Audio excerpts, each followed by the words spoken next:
ITEP inaugura sala voltada às mulheres vítimas de violência em apoio a Agosto Lilás. Escolha de ônibus como transporte público cai. Cerca de 3 milhões de passageiros por ano. E no estúdio, uma entrevista com Robespierre Duó, que é economista, para falar sobre educação financeira. Aposentados já receberam a primeira parcela do 13º e agora? Como usar? Esses são os destaques dessa segunda-feira, dia 28 de agosto. O Feliz News está no ar.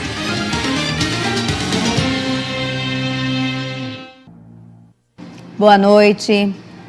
Segundo a Associação Nacional das Empresas de Transportes Urbanos, cerca de 3 milhões de passageiros deixam de usar o ônibus como transporte público no Brasil. Aqui em Natal, a realidade não tem sido diferente. Ganha um pouquinho mais, financia um carro ou uma moto e com a chegada do Uber, andar de ônibus tem sido a última saída. O transporte público há muito tempo não é o desejado pela população que dia após dia paga tarifas altíssimas para um serviço de péssima qualidade. A gente está no dia de hoje com ônibus ainda sucateados. Eu acabei de vir de um ônibus que estava sucateado. O ônibus não tinha praticamente assentos com banco, acolchoado. As janelas eram aquelas de viagem, de ônibus antigo. Um absurdo total. Está tendo aumento de passagem, né? E a gente não vê esse aumento de passagem sendo justificado com melhoria no transporte, tipo, na frota de ônibus, nem para o salário do motorista, nem para a gente. Tipo, não tem ar-condicionado, não tem Wi-Fi, essas coisas, nem tem aumento da frota, né?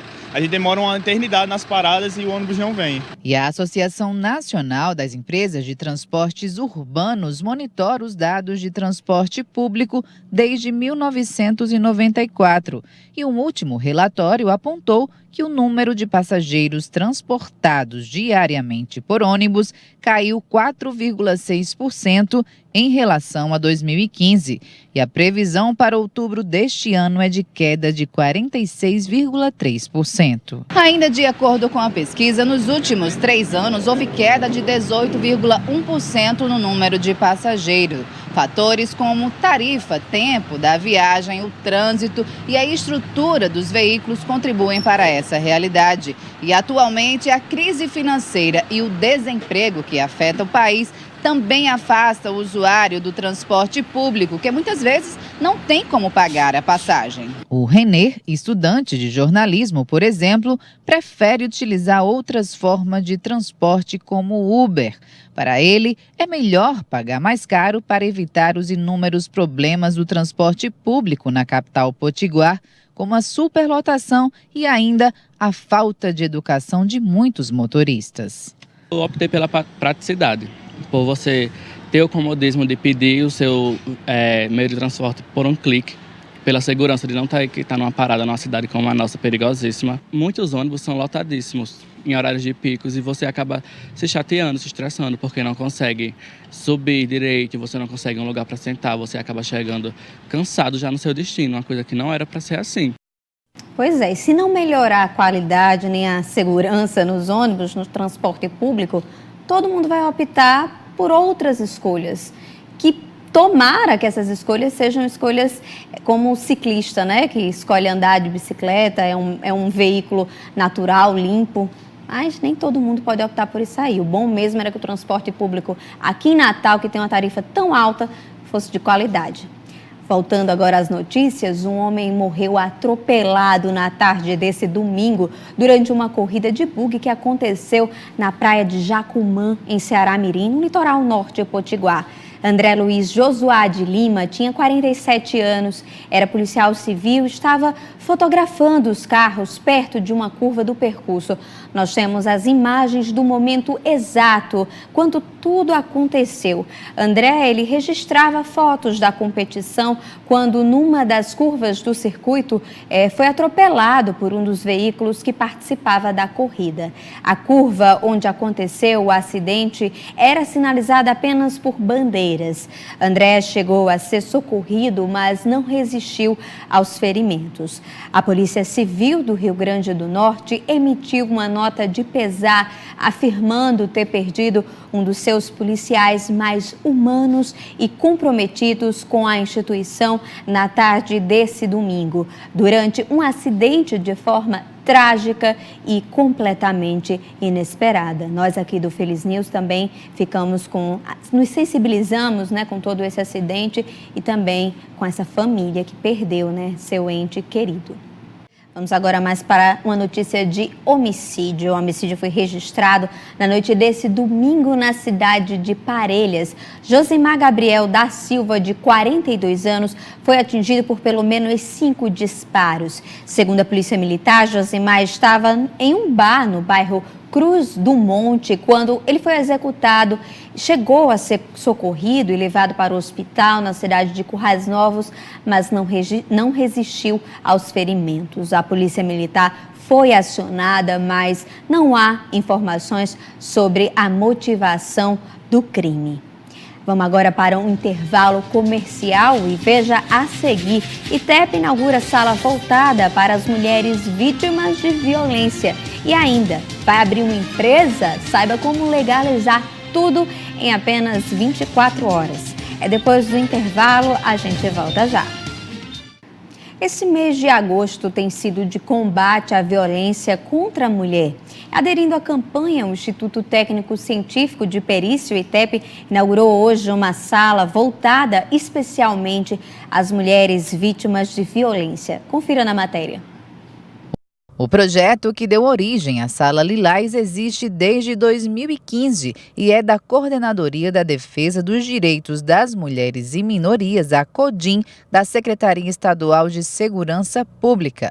Segundo a coordenadora da CODIM, o que faltava era vontade e apoio dos órgãos públicos para colocar esse projeto em prática. A Coordenadoria da Defesa dos Direitos das Mulheres e Minorias, CODIM, SESED, fez uma pesquisa nos outros estados, onde já existia a Sala Lilás, que acolhia essas mulheres com atendimento humanizado, um atendimento privativo, e estava dando resultado. Então, nós elaboramos um projeto e nós encaminhamos para o secretário de Segurança Pública à época e para os diretores do ITEP. Sempre, ao mudar o diretor, o secretário, nós estávamos reforçando esse projeto. A Sala Lilás, aqui no ITEP, torna-se realidade em um momento em que os índices de violência contra a mulher são alarmantes.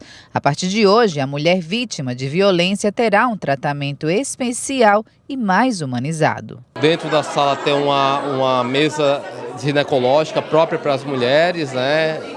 Dentro do ambiente, isolado. Então a mulher vai passar por todo o atendimento dentro dessa sala, sem estar em contato com o ambiente externo, muitas vezes também preservada até do agressor, né? Que às vezes também vem para o ITEP fazer exame de corpo de delito. Você imagine uma mulher que ela vem machucada, que vem violentada de todas as formas e não ter um atendimento diferenciado, não ter um cuidado mais adequado. Então, o diretor do ITEP, né, Dr. Marcos, ele abraçou essa causa e hoje é uma realidade. Essas mulheres elas vão ter um local digno para atendê-las. O serviço de atendimento psicológico, de assistência social e de medicina sempre existiram aqui no ITEP, mas só funcionava das 7 da manhã às 5 horas da tarde. A partir de agora, as mulheres vítimas de violência terão esse apoio psicossocial 24 horas por dia, todos os dias da semana. Apenas o atendimento médico é que vai permanecer no horário antigo. E uma outra iniciativa da Secretaria de Políticas Públicas para as Mulheres, através do ônibus Lilás, leva às localidades de difícil acesso, como comunidades indígenas, serviços assistenciais às mulheres, como atendimento psicológico e assessoria jurídica. E uma parceria com o ITEP, a partir de agora, possibilitará a emissão de documentos. Nós vamos assinar um termo de cooperação com o ITEP, que todas as ações que essas unidades móveis forem fazer em todo o estado, vai ter o apoio do ITEP na emissão de documentos, né? Porque existem muitas crianças também e mulheres que não possuem uma identidade no Conselho CPF. Então, são ações em conjunto que vão ser feitas com o ITEP e CETAS. Uma ótima iniciativa, um ótimo projeto. A Secretaria está realmente de parabéns. E agora sim, a gente volta com a nossa repórter Rita Oliveira, porque durante essa semana, o Governo do Estado, através da Secretaria do Meio Ambiente e dos Recursos Hídricos, promoverá audiências públicas sobre a atualização da política estadual de saneamento básico em todas as regiões do Estado. Rita, é com você. É isso mesmo, Lívia. Agora sim, como eu vinha falando, uma equipe técnica de vários órgãos estaduais trabalhou aí na minuta do projeto de lei da Política Estadual de Saneamento Básico aqui do Estado, e o secretário de Meio Ambiente e dos Recursos Hídricos, Maírton França, vai nos dar mais informações de como é que vai ser essas audiências públicas para debater aí nos municípios essa política, não é isso, Maírton? Isso mesmo, a gente está aí com a agenda, um calendário para a semana toda, começando hoje lá em Caicó às 14h, e o objetivo das audiências públicas é que a gente possa ratificar o trabalho que a comissão fez em revisar a política de saneamento básico do Estado do Rio Grande do Norte, que, aliás, já estava bastante necessária essa revisão. Desde 2004, que é a política, é a Lei 8485, uma lei estadual, e desde 2007, a Política Nacional de Saneamento Básico já orientava essa revisão das políticas estaduais. Então, este ano, a gente está com essa intenção, com essa meta de encaminhar para a Assembleia essa minuta, após, claro, a regionalização do debate, debatendo nessas audiências públicas em todas as regiões, ratificada a minuta, encaminhado o projeto de lei para a Assembleia, para que ela vire lei já a partir de ser implementada a partir de 2018. Quando a gente fala em política de saneamento básico, a gente já pensa lá no esgotamento sanitário, na água, mas afinal, quais são as outras vertentes, as outras áreas que abarca aí o saneamento básico? Bom, o saneamento básico ele abarca 4 políticas especificamente, além da política de abastecimento de água e de esgotamento sanitário, há também política de resíduos sólidos, né, que é a coleta, tratamento, disposição final adequada do lixo, principalmente o lixo urbano, mas também o lixo das zonas rurais, e, por fim, a drenagem urbana. Observe que essas políticas elas são de competência dos municípios. Então, os municípios têm um prazo até dezembro deste ano para concluir os seus planos municipais de saneamento básico, tratando das 4 pernas dessa política de saneamento, como eu disse, a drenagem urbana, que é como que as águas escoam pela cidade, e elas têm que também ser direcionadas de maneira adequada para os leitos dos rios ou para algum tipo de bacia de infiltração. A questão do esgotamento sanitário, coleta, tratamento de esgoto e também abastecimento de água e resíduos sólidos. A política estadual de resíduos sólidos já está concluída, o plano estadual de resíduos sólidos está concluído e já foram feitas audiências públicas. E estamos usando, inclusive, a mesma regionalização da política de resíduos sólidos para que a gente possa fazer a discussão agora da revisão da política estadual de saneamento como um todo.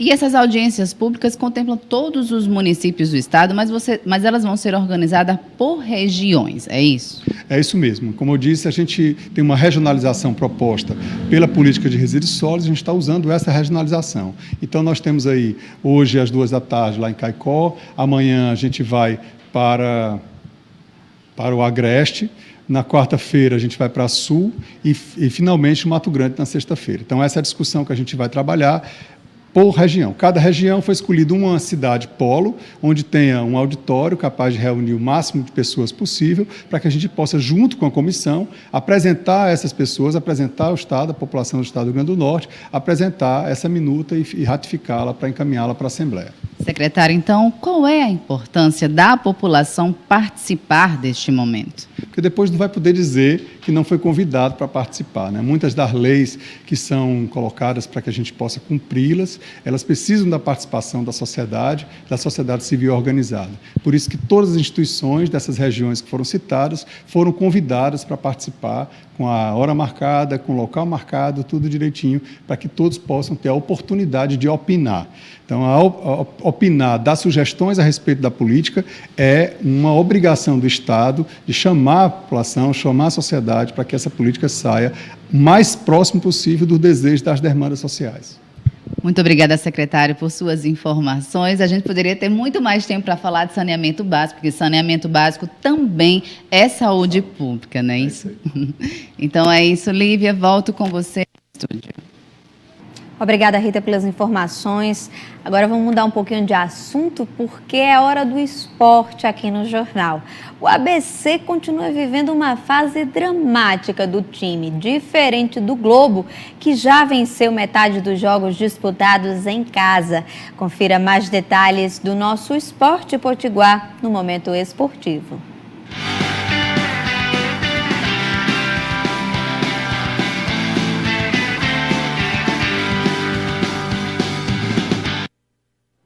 Olá, Momento Esportivo no ar.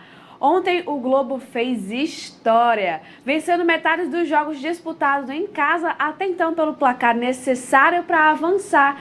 A equipe de Ceará Mirim venceu a Juazeirense por 2-0 no Barretão e está na final da Série D do Campeonato Brasileiro. Após perder o primeiro jogo por 3-1, a Águia se classificou pelo critério do gol marcado fora de casa. Também quebrou uma marca do Cancão de Aço, que havia marcado gols em todos os jogos que disputou fora de casa. E o Vila Nova bateu o ABC por 2-0 no sábado, no reencontro com os torcedores no Serra Dourada após 1 mês e meio, e manteve a terceira colocação na Série B agora com 38 pontos conquistados.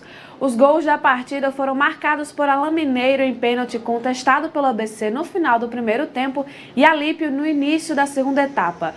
No ABC o drama continua, o time segue na lanterna da competição com apenas 16 pontos conquistados. E em sua primeira participação na Copa Norte e Nordeste de Beach Soccer Sub-20, o América ficou com o vice-campeonato após perder para o Santa Cruz por 5-4 em jogo bastante movimentado lá em Maceió. A estreia do América em competições desse porte rendeu frutos. Ao final, o William foi escolhido como o melhor jogador da competição e ainda terminou como artilheiro, marcando no total 9 gols. Além dele, Caio e Alisson foram convocados para a seleção brasileira da categoria. Contra tudo e contra todos, Floyd Mayweather cumpriu o que prometeu. Com uma performance dominante a partir do quarto round, o americano venceu por nocaute técnico a 1 minuto e 5 segundos do 10º assalto, um surpreendente Conor McGregor, e manteve sua invencibilidade no boxe profissional. Ainda em cima do ringue, Floyd, muito aplaudido, anunciou que está definitivamente aposentado após voltar a nocautear, o que não acontecia desde 2011 contra Vitor Ortiz. Volto com você no estúdio, Lívia.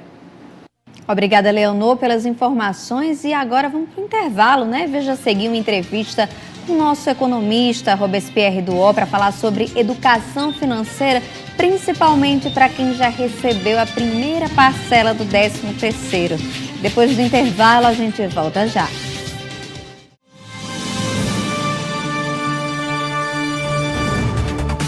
Apenas na última semana foram registrados pelo menos 5 casos de mulheres assassinadas por seus companheiros ou ex-companheiros só em São Paulo. Dado alarmante que reflete a realidade do Brasil, país com a 5ª maior taxa de feminicídio do mundo. Segundo a Organização Mundial de Saúde, a OMS, o número de assassinatos chega a 4,8 para cada 100 mil mulheres. O mapa da violência de 2015 aponta que, entre 1980 e 2013, 106 mil pessoas morreram por sua condição de ser mulher. As mulheres negras são ainda mais violentadas. Apenas entre 2003 e 2013 houve um aumento de 54% no registro de mortes, passando de 1.864 para 2.875 nesse período. Muitas vezes são os próprios familiares, em 50,3% dos casos, parceiros ou ex-parceiros, que cometem os assassinatos.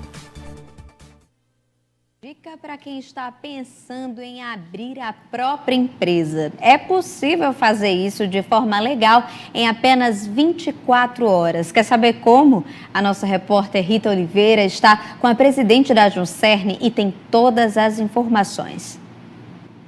É isso mesmo, Liv. Para o empreendedor está muito mais fácil abrir o próprio negócio e legalizar até o que ele já tem, né? Para nos dar mais informações, eu converso agora com Sâmia Bastos, ela que é presidente da Juncern aqui do Rio Grande do Norte. Sâmia, seja muito bem-vinda. Então, quais são aí essas facilidades que o empreendedor está tendo para abrir o próprio negócio? Boa tarde. Exatamente essa desburocratização de todo o processo de registro e legalização de empresa foi o que a nossa bandeira que a gente levantou desde o início da nossa gestão, e para isso a gente teve que abrir várias frentes. Como eu falava aqui, a gente primeiro tratou de interligar no mesmo sistema todos os órgãos responsáveis pelo registro e o licenciamento de empresa, tanto no âmbito nacional, a Receita Federal, como no âmbito estadual, todos os órgãos de registro, além da Junta Comercial, Corpo de Bombeiros, Meio Ambiente, Vigilância Sanitária, a própria Secretaria de Tributação e todos os órgãos municipais, através das secretarias de tributação dos municípios, para que a gente conseguisse, então, no mesmo portal, ter toda essa facilidade, né? Além do portal, o governo também inaugurou, quase no finalzinho do ano passado, o Escritório do Empreendedor, que é um local onde fisicamente esses órgãos também estão presentes, é isso? Isso mesmo. O Escritório do Empreendedor ele veio exatamente para facilitar ainda mais essa integração desses órgãos, né? Muitos órgãos ainda é necessário a entrega, o protocolo de documentos, como, por exemplo, projetos arquitetônicos para o Corpo de Bombeiro, para o Meio Ambiente. Então, isso tudo é feito lá no escritório, além de não só para a parte de abertura de empresa, mas para a parte de legalização. Se você já tem sua empresa e quer legalizar, então, no Escritório do Empreendedor, a gente tem lá todos os órgãos interligados à Rede Sim e também que trabalham, por exemplo, temos consultores da própria Fierne também trabalhando nessa questão. A gente atende também a AGN, que possibilita crédito ao microempreendedor. Então, toda essa política hoje voltada para o fomento ao empreendedorismo hoje é uma bandeira do governo do Estado do Rio Grande do Norte e foi o que nós conseguimos e consolidamos aqui no Estado. Sâmia, muito obrigada por sua participação. Infelizmente, o nosso tempo está correndo. A gente poderia falar bem mais, né, sobre essas formas de legalização do empreendedor, mas vamos mandar procurar no site da Juscern, deve ter todas as informações, e o Escritório do Empreendedor também. Muito obrigada pela sua participação. Então é isso, Lívia, volto com você aí no estúdio. Obrigada, Rita, pelas informações. Agora, olha só, os aposentados do Brasil iniciaram no dia 25 de agosto, sexta-feira, a receber a primeira parcela do 13º salário. Dinheiro na conta, para muitos, é hora de gastar, seja para quitar dívidas ou até mesmo para fazer novas. Educação financeira é o tema da nossa entrevista de hoje, por isso nós recebemos o economista Robespierre Duó, que sempre está aqui com a gente, é nosso consultor. Muito obrigada por ter vindo. É sempre um prazer estar aqui com vocês. Olha só, nossa primeira pergunta é também, na verdade, uma indicação, né? Para quem já recebeu essa primeira parcela do 13º, qual é a atitude mais sensata nesse momento? É esperar pelo montante todo ou já começar, na verdade, a negociar as dívidas? É ideal que as pessoas comecem a fazer o dinheiro trabalhar para ela e não ela trabalhar por dinheiro. Como é que faz isso? Isso é com planejamento, trabalhando o seu orçamento, uma discussão dentro de casa, conversando com a família, mostrando as necessidades, tá, cada um dizendo o que quer e o que é possível ser feito. Então, o ideal é que quando você recebe o seu 13º, a parcela do seu 13º, e ele vem líquido para você, você faça aplicação, guarde e gaste com sabedoria. O que a gente tem observado é que na atual conjuntura que o Estado atravessa e que o país atravessa, as pessoas estão extremamente endividadas. Então, algumas já anteciparam esse 13º, não tem nada a receber, porque o banco já emprestou e aí já comeu e pagou juros. Outras recebem e vão pagar as contas. Mas o interessante é que as pessoas comecem a planejar desde agora. Eu antecipei meu 10º, mas eu agora não vou mais antecipar, vou planejar meu orçamento. E olha só, para quem ainda não recebeu o 13º salário, alguns bancos já oferecem antecipado, né, esse saque. Isso é uma boa alternativa ou é, na verdade, um perigo eminente? Isso é um perigo. É um perigo por quê? Porque na hora que eu estou antecipando, eu estou pagando juros. Na hora que eu estou pagando juros, eu estou deixando minha renda, o meu esforço, o meu trabalho e jogando fora.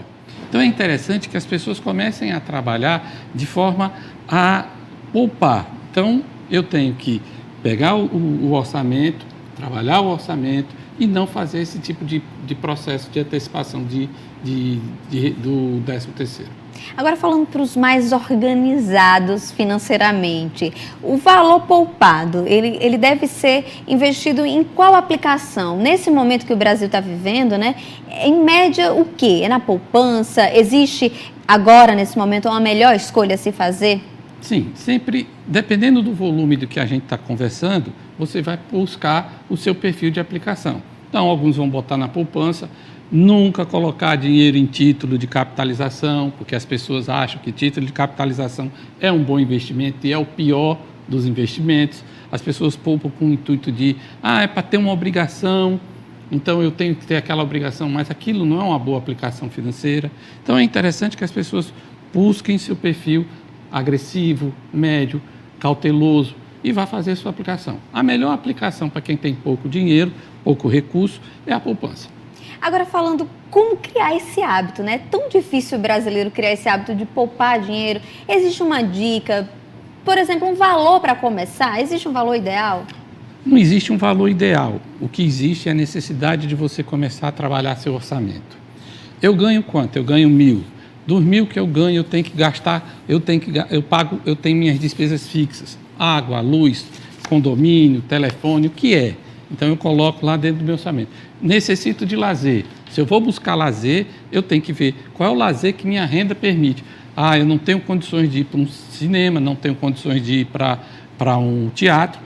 Então agora eu vou optar. Eu faço uma Netflix, eu faço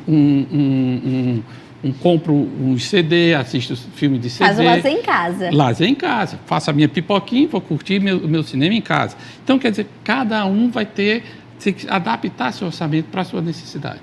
E aí você começa a sobrar dinheiro. E aí começa a economizar e a poupar, que é o conselho que o senhor sempre nos dá aqui nas nossas entrevistas. É isso mesmo. Olha só, nosso tempo aqui está tão curto, a TV é assim mesmo. A gente agradece Robespierre Duó, que é nosso economista, consultor, sempre vem aqui no Feliz News. Muito obrigada pela sua participação. Sempre às ordens. É um prazer estar aqui com vocês. Nós que agradecemos. Olha só, a edição de hoje fica por aqui. Colabore nos enviando sugestões de pauta para o nosso contato no WhatsApp, que você já conhece. É o 987-01-4724 ou através das nossas redes sociais. Nós estamos online agora. Até amanhã.